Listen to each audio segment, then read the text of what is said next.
Hi, my name's Shota. And I'm Amber. And welcome to the Kotatsu Club Podcast. Where we talk about the Japanese language and other stuff too. So, Amber, well, first of all, how are you? I'm good. Yeah. Good? We have our green tea. Today is Gyokuro, so I am doing great. Yeah, no, I'm wide Always awake. happy when drinking tea. So, I have the most Japanese question of all time for you. Okay. What's your blood type? This is a very Japanese question. It is. And I'm very curious. Well, so for those of you who don't know, blood type in Japan is kind of like how we use horoscopes, I guess. Would you say horoscopes in the US? Sure, yeah. It's a big deal. Yeah. Is that a big deal in the US? Yeah, I think it is. Like you Then always, it is, even yeah. on dating apps, you have to like write what sign you are. Wait, which one is that? Is that... I'm Leo. Because I was born in August. Is that what it is? Yeah, and then it's like your okay. personality is based off of that. In the same way, blood type is supposed to say something about your personality. Yeah. So they use that in Japan to like see what kind of person you are. So I guess most Americans actually don't know their blood type. I didn't know my blood type before I came to Japan, but Do you guys not check? No, we don't check. Oh. Unless you donate your blood, they just like never tell you. Oh, okay. Which... yeah, I've never donated my blood before because I was always unable to, but anyway. Sure, yeah. So I didn't know my blood type before coming here. I did, however, when I got my first, what do you call the checkup that you have to do every year, the mandatory checkup? Like health checkup? Yeah, the like mandatory one for your company. Oh, you in Japanese? Yeah. You mean in Japanese? Wait, what's it called? 健康診断. 健康診断. 健康診断. Yeah. So when Which translates to literally health checkup. Yeah, annual health checkup. Annual health checkup, yeah. So yeah, there's a mandatory health checkup that you have to do in Japan every year, like, or else your company gets in trouble. Yeah, something like that. Something like that. So I had to do it. I was working for a Japanese company the first year that I was living here, and one of the options on the health sheet, so you actually get to check some extra options, like there's mandatory stuff and then there's extra stuff. Yeah. And one of the extra stuff was finding out your blood type. So I actually paid extra to find out my blood type so that I can answer this question that I kept getting when I was in Japan. Good idea. And yeah, do you want to guess my blood type? Well, they have nothing to guess based on, no? Your personality though, right? Yeah, okay, so the type A traits are typically, they're very neat and organized and very, but they can be like meticulous about things. They can be stressed a little, right? Yeah, and type O is most of American people. Yeah, it's the most popular blood type. Most popular blood type in the US. In the US, most so common. That speaks volume. Type O. Yeah. And that speaks volume. What does that mean? If you know what I mean. No, I don't mean anything. I don't mean to say anything. But if you know what I mean, if you know, you will. Type B and type AB are just like straight up kind of like weird. I'm gonna say weird. Okay. Sorry. Weird. They're different than normal people. They're unique. Yeah, they're unique. They're unique. Yeah. So like, if you look at somebody and goes like, huh, like this person's like very unique. Yeah, I like AB people. I think they're usually cool and interesting. Yeah, and side note, all the gorillas are type B. Gorillas? Gorillas, yeah. Like the animal. The actual animal. Not like gorilla-ish people, but like or the gym guys. not gym bros. No, not the gym bros. I'm not talking about gym bros, but like the actual animal gorilla. Are B. Yeah, Bs probably have the worst reputation, I think. I think so too. Yeah, they're usually considered like not as smart. Sociable. Like they're a little bit like socially, or is that an AB? No, I think it's B. B is considered like lazy, right? Sure. Yeah. Yeah. B is like not liked in Japan. So like if you're B blood type and like people ask you what your blood type is when you come to Japan, don't tell them if you're B. Be like, oh, I don't know. Yeah. So yeah, so what based off of that, Shota, what blood type do you think I am?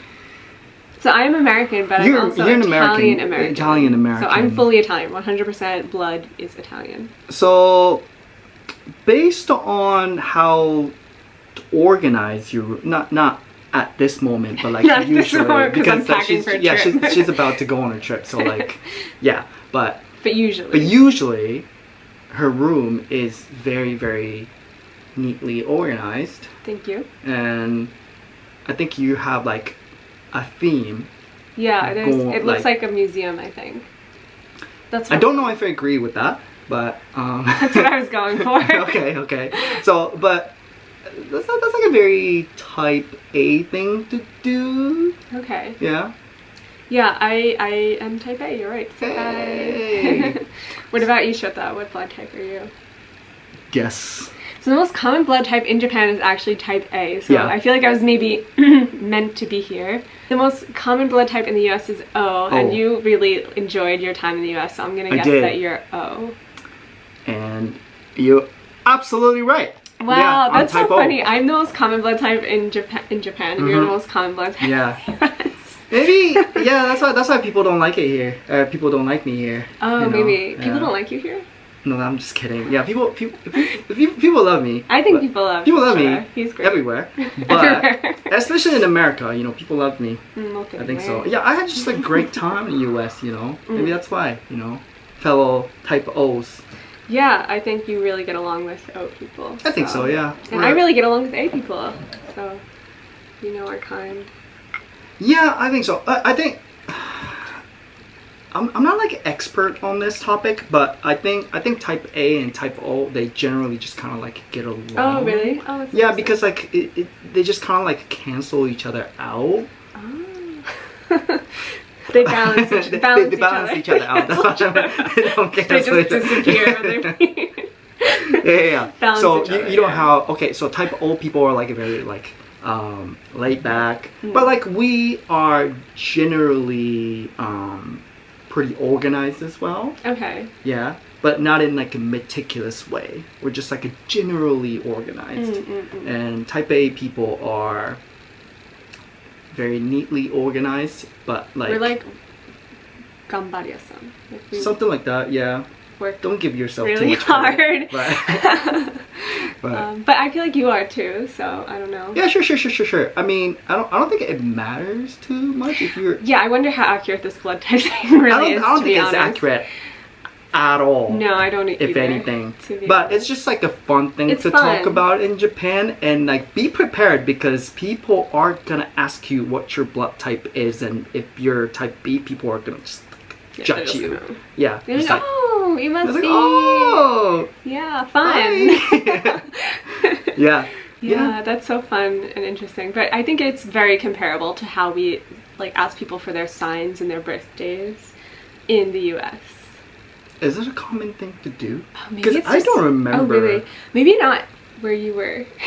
Yeah. What are you implying? What you were in the countryside. Maybe it's not as much of a thing as it is in like. Are you California. saying people in? Well, I lived in California. Yeah, no one asked you for your sign or your birthday. I mean, it's. No. I mean, I just hung out with a bunch of dudes. Like, Okay, we're not gonna like talk about like, hey, like what's your star sign, man? You know? Yeah. I mean, it's cool. It's completely cool. I think I just gotta like cut this part out. But it's certainly not in Wyoming. Yeah, I don't imagine people asking you for your star signs in Wyoming. But we do ask in New York, and like people are really into reading your birth chart. So it's like your birth chart is like a detailed. It's not just your sun sign. You have like a moon sign also, and you have like a bunch of different signs. So maybe your sun sign is Leo, but maybe your moon sign is like Taurus or something. So you have like a mix of these different traits. What's the point of doing that? Well, then you can like really find out in detail about someone's personality and like see if you're a good match. So it's kind of like a meme on social media that if she asks for the time of birth, run. Time of your birth? Yeah, because like wait, you need to know the time of birth to do the birth chart. You mean like I was born, not the date? You need the date, the year, the place, and the time. Time. It's very specific. That's how you get the details, right? Okay. So personally, I like it. I think it's really fun. I like reading people's birth charts. I like reading my own birth chart. Yeah. But yeah, it's just a fun thing. Sure. The blood type 2 thing, it's just a fun thing. Yeah. But it could cause some judgment, so be careful. I mean, I don't think anybody's like that serious. Yeah. But like a little. But yeah, there are like books little about it too. Yeah, learn There's about books it. about it, yeah. Yeah, there are books about it. I'm yeah. A positive, so like when you go into like the A like negative or positive, there's like Ooh. a different. Yeah, like, I actually goes- don't know. I don't know the details of the Yeah. positive and negative, but I know like if you want to know more in depth about someone's personality, you need to know like the positive or negative. Okay. Maybe that's like about knowing like your birth time. Are you only child? Oh No. no, you're not. You're not. You No. you have brother. Yeah, I You're have a brother. you're the oldest sibling. Yes, though. older sister. Okay. I think that plays a bigger role. Birth order? in- or family structure, birth order too, and the combination. So like if you have like if you're like a younger sibling, like if you have like male older sibling, Yeah. then like you're gonna come out differently. I think so Stuff too, like yeah. that. So I think that should matter more. I think that's what we should be talking about. That's actually so true. Wait, did we listen to the same podcast recently when they were talking about, was it a podcast or, I never know if it was like a podcast or like. I don't think it's from podcast, but like I just like generally like thinking okay. about it. I can't think of the podcast, but I recently listened to something where they were talking about the science behind a birth order and how much it predicts your divorce rate. So I think like older sisters paired best with like younger brothers, and like the birth order and the pairing like was a high predictor of your divorce rate. Really? Yeah, wasn't that crazy? Wait, what's the best pair? I don't remember. best Maybe we can combination? look it up Yeah, because sure. it was so interesting. Yeah. Okay. So I have older brother, Okay. and I have a younger sister. So I have a big brother and a baby sister. So I'm So you're a a middle middle child. child that nobody cares about because I'm the second son. It's okay. It's okay. It's okay. I'm literally the only one that went outside of the home prefecture. Oh. Yeah. So yeah, because you needed attention, so you had to go Hey. outside the country to find it. Yeah, and also I'm a type O, so you know, like I needed to You too. meet my fellow type O people outside of Japan because Japan's full of type A people. Sorry. I'm getting like the scientific study on it. Like I would just want to find like an article summarizing it. PDF files. Oh well, someone made a TikTok about it. Apparently, firstborns who are married to lastborns have a lower divorce rate than Really? firstborns married to firstborns. So firstborns and Based on firstborns are not good. studies looking at how birth order can impact marital success. A Norwegian study highlighted that unions of individuals with different birth orders is actually generally more successful than unions of individuals with the same birth order. And this likely feeds into other research suggesting that birth order impacts personality. Dr. Kevin Lehman is a former family counsellor who wrote an article called How Birth Order Affects Marriage. According to Lehman, he said the general rule of thumb is that firstborns rule, middleborns mediate, and lastborns charm. And Sure. for that reason, you tend to see a higher divorce rate in people who are both firstborns because they potentially butt heads. The one divorce rate You- that is higher than a firstborn with a firstborn is an only child with an only child. Studies and data Wow. suggest that having Harsh. siblings actually reduces a person's risk of divorce. When you're an only child, potentially you're used to being the centre of attention, and when you get with another only child, you're both fighting for that attention. So although I started this video saying the most successful marriages are when a firstborn marries a lastborn, yeah, that is true. But to be ultra specific, it's actually when a firstborn sister of brothers marries a lastborn brother of That sisters. sounds about right. So just to reiterate, the highest divorce rate is only child married to only child, followed by firstborn married to firstborn. The lowest divorce rate is youngest child married to oldest child, and in between you have the middle and lastborn and lastborn. But I want to ask you, do you feel like there's actually a correlation there? Do you see the Yeah. logic, or do you think Yeah. it's all 100%. Yeah, I think it makes sense. I think that's more accurate it than makes like 100% blood type. sense. Yeah, than just like a blood type rule. But yeah, I think so. I have to find like a last-born brother of sisters, brother with sisters, Oh, I thought you said brother or sister. brother who has sisters. I didn't know you could swing both ways, but well, yeah, um, brother with sisters. So Wait, so you're the older. I'm the sister. oldest sister. I have a younger brother. Younger brother. Okay. So I can't marry another oldest child. I have to find a youngest child. Oh. And I guess as the middle child, maybe you have more flexibility. Maybe you can marry oldest or youngest. Yeah. I. Is Okay, your past relationships, like, have they all been... Yeah, that's exactly what I was thinking. Okay, so I dated only child. Oof, how's that? What do you think? Of course, it didn't go well. Just kidding. It didn't go well, but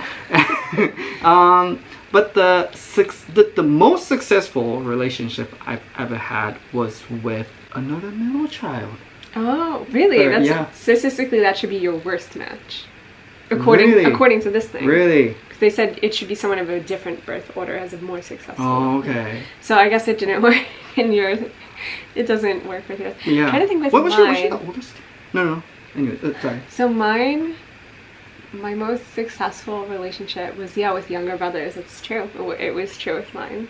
Do you think it matters if potentially the younger brother is older than you or younger than you? Would you prefer your partner to be older or younger?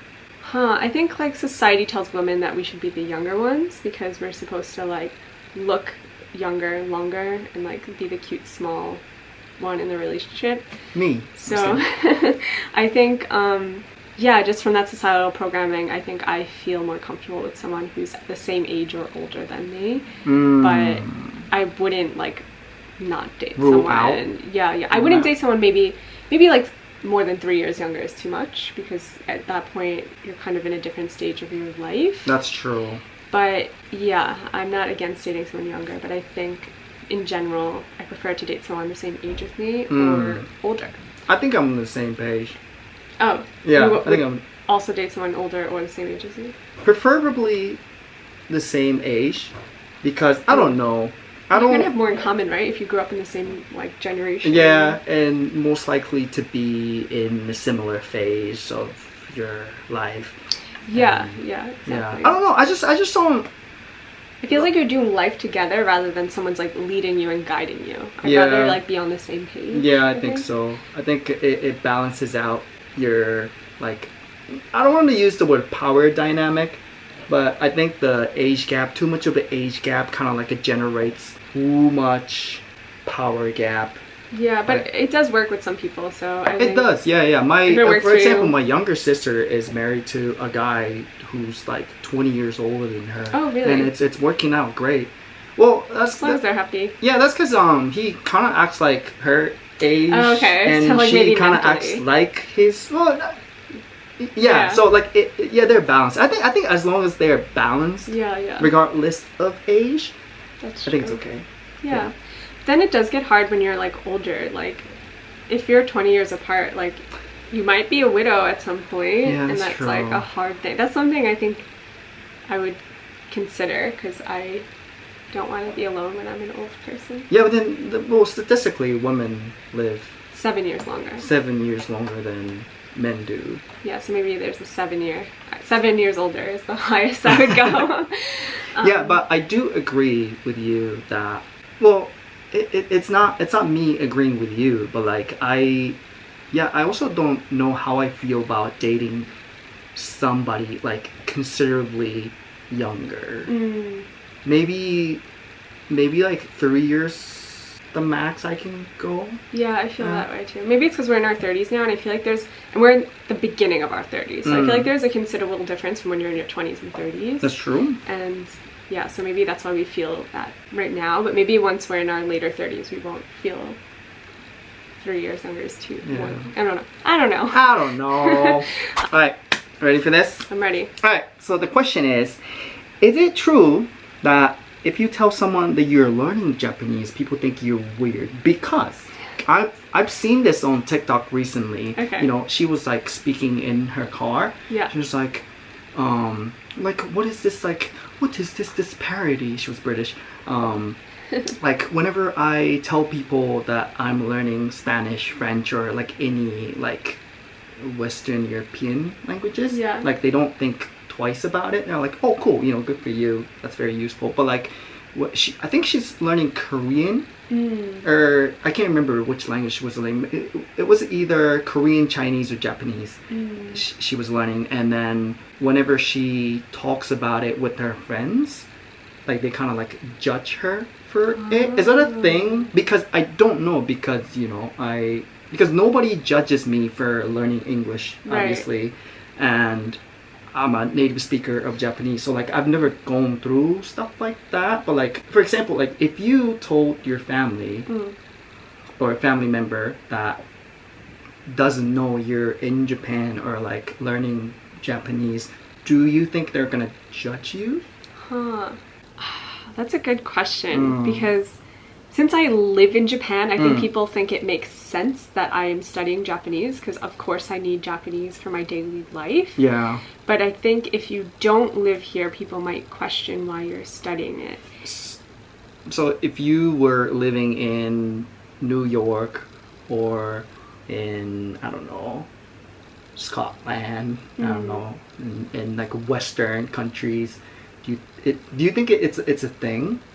I've never heard of it. This is the first time I'm hearing about Really? it. But I'm just trying to like understand, like think why people might judge other people. So I just, again, don't have experience with this because I studying Japanese to move to Japan. So no one ever was like, question why are you going to study the language that the country you're going to live in? Like, that's not, of course you're going to study it if you're going to live there. But I do get questioned of why I want to live in Japan. And I already kind of, in the first episode, gave my story of what made me move here. Yeah. So, for those of you who didn't listen to the first story, I basically moved here because of kombu. That's the short story. You're not lying. She's not lying. No, I moved here because I was studying the culinary arts in New York, and we used a lot of Japanese ingredients. It was a very specific culinary school based on health and wellness, and a lot of Japanese ingredients are really good for cooking in that specific way. So I kind of became attached to these ingredients and thought I should go to the country of where they're from to like learn more about them. Right. And I studied Japanese for my trip because it was my first time like solo traveling, or first time really solo traveling. I've like partially solo traveled in the past. And so yeah, I was really nervous coming to a country where I didn't speak the language. So I started like taking a class in New York, because New York just has classes for like whatever you want to study. One of the benefits of living in a major world city. So I studied Japanese and I really loved it. It became like my hobby. And I think I really loved studying it because it was so challenging and so different from English. Like, it became fun when you make progress in something that's really difficult.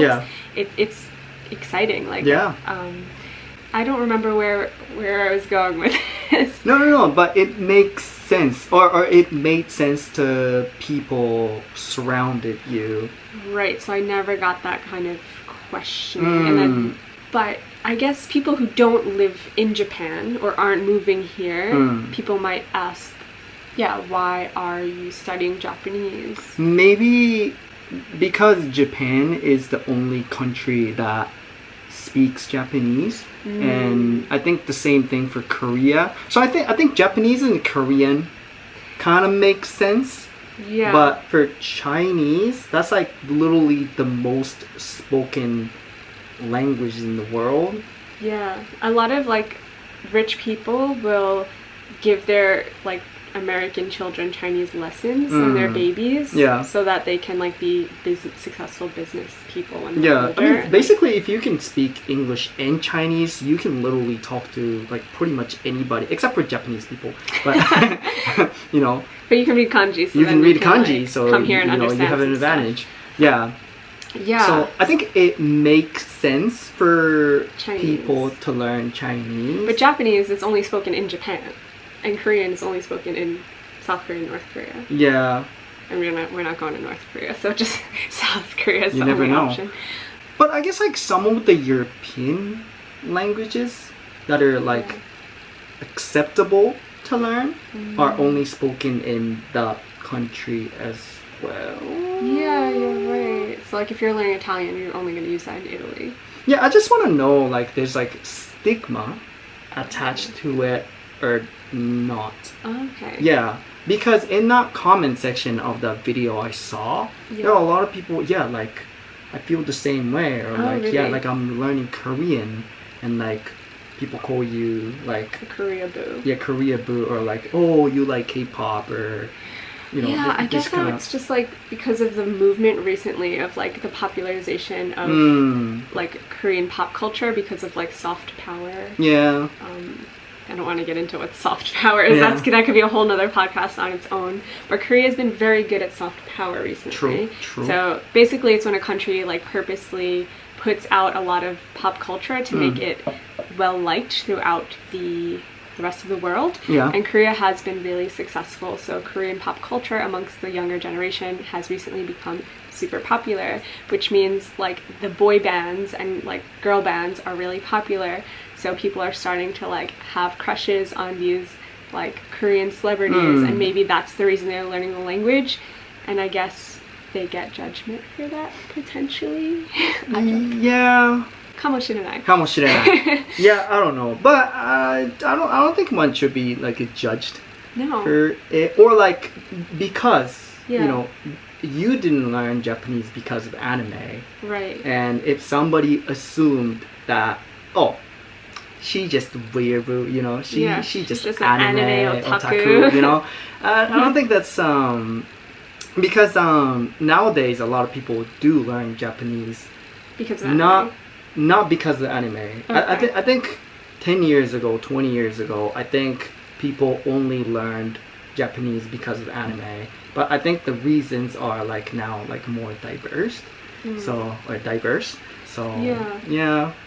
Yeah, like I met a girl yesterday who she's from Spain, and she is really into Japanese like dentoteki no Sure. koto, so like traditional crafts.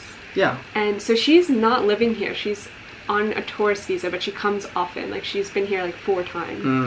And she just loves Japanese crafts, and she wants to like talk to craftsmen when she comes here and like interview them. She actually went so far as to make a documentary on it. And so she just like has a deep appreciation for like traditional Japanese culture. Right. And so that's her motivation. So I think people have different motivations. I do think anime is still one of the big ones, to be honest. And I don't think it's definitely I think one of them. anime people get too much shame for this. Like, that's so cool if like you're learning a language because of a TV show that you love. Think so like too, yeah. learning a language takes a lot of hard work and dedication. So you have to really love it to make that kind of effort. Yeah. So yeah, I think maybe some of those people were feeling stigma because they feel like they're like romanticizing like Japanese boys or Japanese girls, but like I don't know. I think for people who really want to learn a language and go through that effort, it's hard. It hard. Takes time and dedication.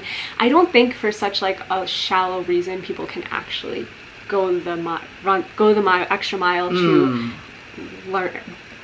really learn the language. Yeah. So I think if you are really learning it, you're either living here or you have a deep appreciation for something about the culture, whether it's traditional crafts or anime. Anime is a valid reason to learn language, by the way. Don't let people shame you. I think so, yeah. Shame you for that. Yeah, and we talked about it in the last episode, but I think it's a valid resource to learn Japanese as well. So yeah, I don't think anime or anybody that learns any language because of the pop culture or like any reason for that reason,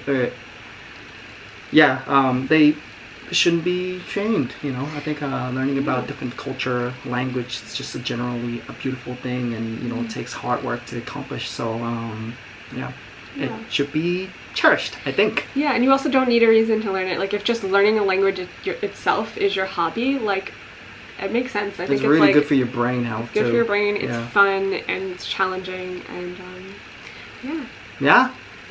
So let's go on to the news. News section. Oh. Okay, so you wanna explain what the news section is all about? Yes. So every podcast episode, we're doing a news segment where Shota will read a news in simple Japanese, and we'll see how much you guys understand and how much I understand. So let's get started. Yeah. Don't zone out this time. Okay, yeah, let's zone out. Okay. Yeah, no, I'm trying to pick out a news article that's like somewhat entertaining and so I don't get thought-provoking. bored. Yeah, so that you don't get bored. I mean, I don't think the last one was boring. It was just, I just zoned out. But anyway, I have coffee this time. So, Okay. So let's go. Ready? では、いきます。はい。ルッキズムは、見た目で人を判断する価値観で若い世代で広がっています。SNS の影響で中高生の美容整形希望者が増えています。SNS のアルゴリズムが容姿への執着を助長しています。東京都の高校の先生の話では、高校生に二重整形を勧める広告が多くて驚いたと話しています。二重整形を行う高校生が特に多く、入学時と卒業時で顔が変わる生徒も増えているとのことです。生徒たちは放課後の活動より SNS での活動を重視し、1日平均3時間以上 SNS を見ていることも分かっています。社会学者によると、SNS 社会でルッキズムが加速する背景に、身近な人やインフルエンサーとの比較や、外見の良さが経済的な成功と密接に関係することがあると指摘しています。以上です。以上です。That's it. はい。Okay. How much did you guys understand? Sorry, I stuttered a lot, but that's part of Talking. it's part of talking. Yeah, so. I think it's hard to switch between languages that quickly. But how much did you understand?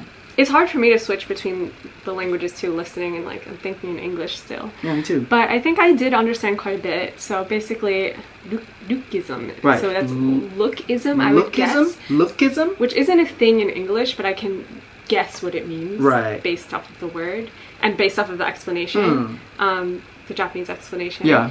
Which is basically just like appearance. Is like people judging people based on appearance or like valuing appearance more than like they said mitame, so like your outward appearance. Right. And they're blaming this on social media and influencers and students are using social media for more than 3 hours a day. Right. So yeah, that's causing this problem, and I guess the social scientists studying it were like, there's like social scientists looking into it, and they're kind of saying, yeah, because of these influencers, like lookism is becoming a thing in Japan. Right. So is that accurate? That's the gist of it. Yeah. Okay. Also, the very important component of the article was that this like high school teacher from Tokyo talked about he was very surprised that he sees a lot of advertisement for cosmetic surgeries for teenagers, specifically for double eyelid surgeries. Okay, where is that? It's right there. Yeah, I definitely wait. Oh, okay. そう、東京都の高校の先生の話では、高校生に、okay, 二種整形。Is that the double eyelid? 二重整形。二重整形。Yeah. It can be read as 20. That's why I was keep saying 20. Sorry. 勤める？進める。進める。So to encourage. Okay. 広告。広告。advertisements. で驚いたと話しています。Okay, so that's the high school. They were surprised. Surprised. Yeah, that is surprising that they would advertise that to high school students. Right. So obviously high school students don't have the money to fund the surgery, but I guess they're targeting them young so that when they can afford it, it's like they're... Actually, I've heard like eyelid surgeries are now so accessible that some of the students can afford. Oh. Or like parents are okay with them getting it because they're gonna get it anyways. Because you know how like a double eyelid is like it's like a positive it's a beauty standard. It's here. like a beauty standard here, you know. Yeah. So I definitely see products for it in the drugstore. Yeah. Like stickers that like give you double eyelids. Yeah. I don't understand, but the powerful statement here is that so the teacher was very surprised because there are a lot of students that looks massively different from the time they enter the school and graduating the school. So, but yeah, what's your thoughts on that? Of course, I mean, when I entered high school and when I graduated, I looked totally different too. I didn't have any surgery, but it's just you grow a lot from when you're 13 when you enter high school to when you're 18. So here in Japan, you enter high school when you're 15 or 16. Some students are 16. So it's only 3 years? Only 3 years. Okay, so it's 4 16 years through for 18. us. So right. I think I went to American high school. Yeah, 13 when I entered. I turned 14 my first year. Right. And then my last year I turned 18 right before I left. 13, 14, 15, 16. Wait, maybe I'm wrong. 14. I entered when I was 14. Right. So 14 to 18, that's a big change. Yeah. So of course they're gonna look different. I had like braces. I looked really bad when I entered, and then like I had a glow up. I mean, who looks good Right? when you're 14? When you're 14, you're a child still. You look terrible. I think it's a different. You're turning from I like think I child was a to good looking adult. child though. I was not. I was kidding. So I think they're gonna have glow ups and look different anyway, because they're literally. I think changing in from a child to in this article, this high school teacher is specifically talking about like students' faces are different, like they're getting surgery. because of the cosmetic surgeries. So Wow. like I don't think he's talking about, I don't know if he or she, but like I don't think they're talking about the growth. Mm-mm. Yeah, and then this like a sociology professor, or the sociology scholars, they think it's the case because now social media is like encouraging the like comparison, Yeah. you know, between people on social media and, you know, themselves. Yeah, I think it makes sense. If you think about like our jidai, think about like what people looked like in middle school when we were middle school students. Yeah. Like, it was embarrassing. Now they look like adults. Like when I look at my cousins, Yeah. like who like went to middle school like 10 years after me, Yeah. like they look like gorgeous. Like their makeup is good. Like our makeup was horrible. Like I had braces. Like we were like nerdy. Like we look horrible compared to like the Gen Z jidai. Yeah, So- yeah, no, I agree. That's because like because we were only able to compare ourselves to our peers, whereas Right. now people have like iPhones and stuff like that, and they can just like go on to like social media. Yeah. And I guess there's makeup tutorials there. We didn't know how to do our makeup. Like now they can like I find still out don't. on TikTok. yeah, I still don't know how to dress. Yeah.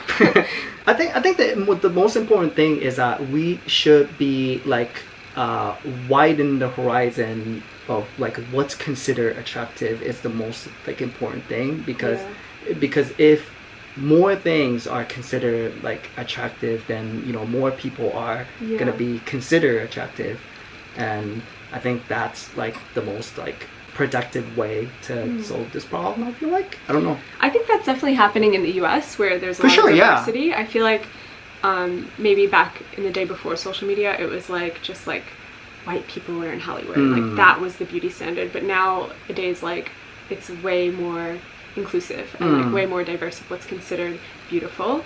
Yeah. But maybe in Japan, because it isn't so diverse, it's still like there are very specific beauty things that are considered. Right. Also, I think what's problematic in Japan is that the beauty standard is like highly like unattainable, because our beauty standard is heavily influenced by the Western culture.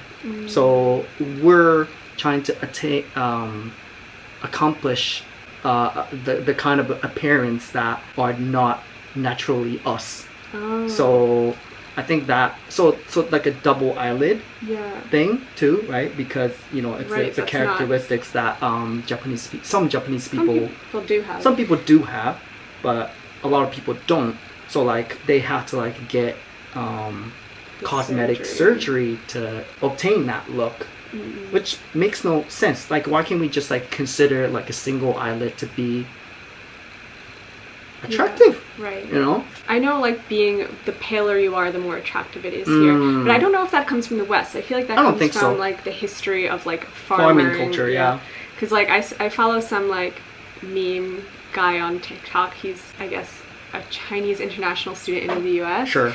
And he always like pretends to hit on girls, and he's like, "Oh, you look so pale, like you haven't been in a farm your whole life." And like, he's like, "I want to date you," and like, that's his compliment to girls. Yeah. You look like you haven't been on a farm. Yeah. No, I think so. In terms of like your paleness, considered more attractive in Japan. I don't think that came from the West. Yeah. But the double eyelids, like. But double eyelid thing, yeah. Well, I don't know. Is that definitely from the West? You sure? Yeah. I think so. Yeah, I don't know. But I do think it's changing. Like in advertisements now, you don't see as many foreigners. Like back in the day, I think there used to be a lot of foreigners on advertisements in Japan, and nowadays it's mostly Japanese people. So I think maybe we'll see a change. It's time for question of the day. Yeah. Okay, I have a question from someone from San Francisco. Yay, San Francisco. Is that where you lived? Sorta. I lived in the Bay, so East Bay. Nearby. But nearby, yeah. Okay. So he says, I want to know more about your life in Japan. What's it like and how is it different than living in the US? Okay, I feel like we're both very qualified to answer this question because you've lived in the US and Japan. Sure, yeah. So, yeah, of course a lot of things are going to be different when you're living in a different country. So it's hard to know actually where to start. I know, right? It's overwhelming. Yeah, I feel like we need categories. Yeah, let's just pick up a category. Yeah, so he didn't really give any guidelines. He was just like, in general, how is life different? Yeah. So I would say my everyday life, how is it different? Sure. I wash my garbage now. What? So in the US, when you recycle, you don't need to like wash it. You just like put it in the recycle, which is wrong actually because it's not going to be properly recycled if it is dirty. But that's just not education that's like given to the public. So like people just don't know, and they'll recycle dirty stuff, or they just won't recycle at all. I just pictured you like hand washing like a banana peel or something. I was like, what do you? Yeah. So in Japan, to recycle your plastics, you have to wash it. So if you've got takeout food, you can't just like throw the takeout container in the garbage. It has to be cleaned first. And if you don't clean it and you put it dirty in your recycling, like they won't take it. They'll put a note on it that says like, clean your dirty ass recycling. So I clean my garbage now, and I'm just in general a lot more careful about sorting my recycling because it is strict here. They won't take it if it's not properly sorted. Okay. And you will get a notice of shame on your garbage. Yeah, pretty much. Did you ever get a notice of shame? Sometimes, yeah. Yeah, I've gotten it yeah, because it varies from municipality to municipality. So like if you move between municipalities, rules are different. Yeah. So yeah, it happens sometimes. So yeah, moving from Kochi to Kyoto, even different parts of Kyoto. Like when I moved in Kyoto, I moved in two different municipalities. What did I say? What? Municipalities. Is that a weird word to use? No, that's the correct word. Okay. Yeah, so in two different parts of the city, the garbage rules will be different. So yeah, so you have to be aware of that. They do like make you aware of it. Like when you first move in, they'll give you the garbage rules. They give you the whole rule book here. And they do it in English now too, so you don't have to worry. You will know how to do the garbage stuff. It's more like you got no excuse now. Yeah, you have no excuse now. You can't use your foreigner card on this one. Yeah, so I'd say that changed my everyday, how I do the garbage. Sure. What about you? Do you think of any day-to-day life stuff that's day-to-day lifestyle? I think the way people approach things are a lot more like frugal here in Japan. Yeah. Actually, I say yeah, but I don't actually know what you mean. What do you mean? So I was pretty surprised. It's like completely normal and acceptable to like leave food on your table.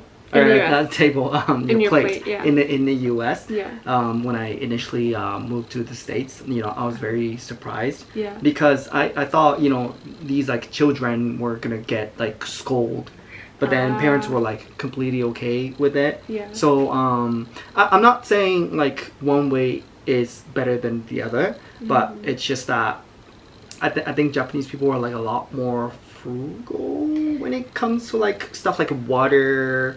I wouldn't say frugal. I would say that they're more conservative. Like they try not to waste things more. Wait, what does frugal mean? It means they're like cheap. Basically, no. But I feel like they don't just care about the money aspect. They care about like just the wasting aspect, like the sure, like but like that's more like they're like guilt tripping ourselves into like reuse the bath water and which is good, but then but like eating every grain of rice in your bowl, like I don't think it's frugal. Okay, maybe I don't completely understand the definition of frugal. I think it's like more they don't want to waste it. True. I guess, yeah, I don't think you're wrong about the definition of frugal. I just think it's like very, very nuanced and like... Okay. Yeah. Yeah, so I think you're right. People are way more conscious of like mottainai, like not wasting things here. I kind of like the kind of mottainai culture here. In the US, the portion sizes are like way too big. Like that's always reverse culture shock to me every time I go home and like I go to a restaurant and like the price is double, but you also do get double the food. True. But what's good about the US is that you can take home the food, and I usually will like eat it for like the next day. Yeah, I really like that about American culture. In Japan, you can, I feel like it's getting better now, like most of the time you can take it home, but not all of the time. That's definitely a difference in everyday life in Japan. When you're going out to eat, you are kind of expected to eat all the food on your plate. Also, your portions will be smaller, so it won't be as hard as eating all your food in the US. I couldn't do it if it was the US. Like, no way. The portions are so big. Every time I go back, I'm so surprised. Like the first place I went when I went back to the US, I got a latte and it was like in a soup bowl. It was so big. I was like, who can finish this? I'm always reverse. Like I know in my head like it's always big, but I'm still every time my breath is taken away the first time I go out to eat. When I go back home. Yeah, what are the other aspects that you think it's like drastically different from between Japan and US? On daily life. Yeah. So daily life, I work from home, so I don't have a lot to say about like work life. Sure. What else happens in daily life? You buy things at stores, there's customer service. Customer service? I honestly think the US and Japan have really good customer service when it comes to friendliness, and not friendliness, but like just good customer service, because in the US there's tipping culture, so people want to get tips, so they usually are like friendly and happy to serve you. And in Japan, it's just part of the culture, is just like being good at hospitality. For the most part, yeah. Whereas when I talk to my European friends, they're like, there's a drastic difference when you go to Japan customer service and like European customer service. Like there's no incentive, there's no tips, and it's just not part of the culture to like be fake nice or anything.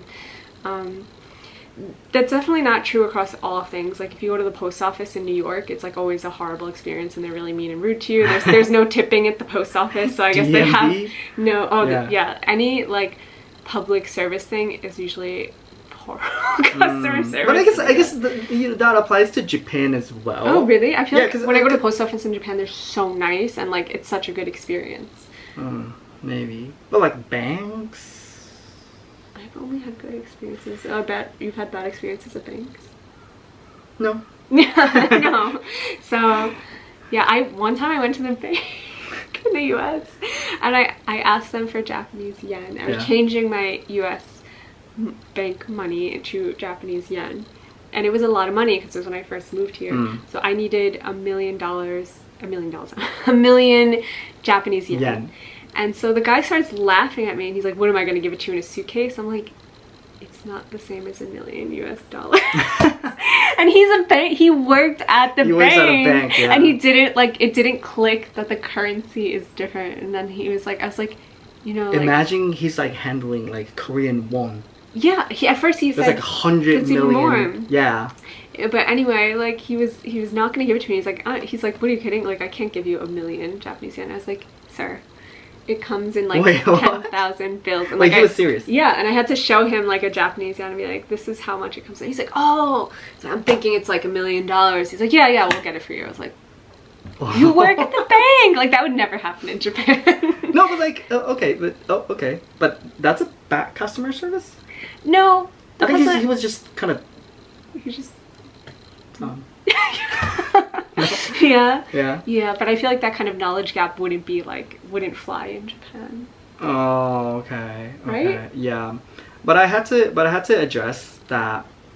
So the level of professionalism and like the quality of customer service that are like just like expected is sometimes it's too high for the money they're getting. Yeah. So like sometimes like cut them some slack. You know, if they're on their phone, you know, it's fine. You know, I agree. Yeah, I Yeah. feel so bad when people are literally standing there and there's not a customer and they're just like waiting for a customer and they're just like blankly staring into space. I'm like, and they're That looks getting like painful. 800 yen for an hour. Yeah, so again, you know, it's like a balance thing. You know what I mean? I agree. Yeah. Yeah. Anyway, thank you guys so much for tuning in. If you have any questions for us, make sure to email us at kotatsuklubbpodcast@gmail.com. We'll see you again next week, and yeah. I'll see you guys next week. Bye. Bye.